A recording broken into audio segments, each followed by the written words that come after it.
creakiest chair ever. I've completely forgotten what I was going to say. Oh my gosh. Got a burp in there. I'm really excited to finally start my very own YouTube channel. It's been a long time coming. I've been wanting to do this for years. And yeah, I'm finally doing it. I can talk, and I will talk a bit about why it's taken me so long to start the channel later on in this video, but I want to jump straight into the subject of this video, which is all about solo filmmaking and why it's so hard. I have picked probably the worst day to do this. It's super hot.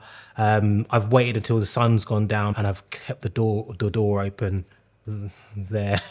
But yeah, I'm sweating, but we move. Filmmaking is a collaborative art form. That's one of the best things about filmmaking, that you get to make it with other creatives and you can join forces to bring a creative vision to life. Working with other creatives can elevate your film and make it better than the sum of the parts. You only have to check out the end credits of your favorite film to get a sense of how many people it takes to make a film. Whether we're talking about VFX or special effects heavy films, or more stripped back films where you have limited locations and very few cast, you're still working alongside other creatives to bring your film to life. When you're looking to work as a solo filmmaker, even though you're not necessarily taking on as many roles as you see in the credits of your favorite films, nevertheless, you're doing a bunch of different disciplines, from directing to potentially acting in your own film, to all the post-production, which includes editing and sound design and color grading. So you're smushing all these things together and it can become overwhelming. I'm speaking from first-hand experience, having recently completed my first mini film. That it was completely overwhelming, and there was a bunch of times that I wanted to give up. I've been doing this for a long time. I've been making content for over 15 years. I've been a cinematographer for 4 or 5 years. I've done my own creative projects in the past, a bunch of them. So when I've approached my film project, I thought, I can do this. I can put together something that is doable on my own. As I mentioned, directing, acting in my own film, doing all the post-production. But even though I have that experience, it was still ridiculously hard. Hard to the point that I wanted to quit.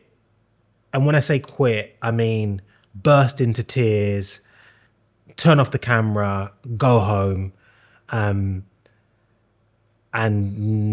never think about YouTube again. At least twice. I didn't expect that, but I managed to get through it because I really am excited about this creative journey I'm going on, and I'm really excited to push through and make sure that I make things happen. Although it was really hard, it has been so good for me creatively. I have these ideas and creative ideas. I've had them for many years, and I've just not acted on them. And it's made me feel low. It's made me feel down. Like I want to be able to express myself creatively, and I think that this is the platform for me to be able to do that. If you're thinking about doing solo filmmaking, I will say it's going to be harder than you think it's going to be, but if you can get through it, if you can get through those phases, those times when you're like, I don't want to do this, it's super rewarding. If you're anything like me and you really were you're itching to do something that's a little bit more creative, jump on this solo filmmaking thing. It is really cool. I love YouTube, and as I said at the start of the video, I've wanted to start my own channel for the longest time. But I really wanted to make sure that I would stick with it. And I only think that I would stick with making content over a period of time if the idea of creating content for my channel was really exciting for me. I didn't want to make content because I thought I should, because I needed to. I really wanted it to be something that could push my career forward and stretch me as a creative. In the past, I've also struggled to do my own personal passion projects for a bunch of reasons. So I decided to base my YouTube channel around the kind of content that suits my tastes and pushes me forward as a creative. I think the best way to learn filmmaking is to do it. So I am focusing on the narrative filmmaking space, looking at making vignette films which focus on a mood or almost like a vibe check, rather than a traditional short film narrative.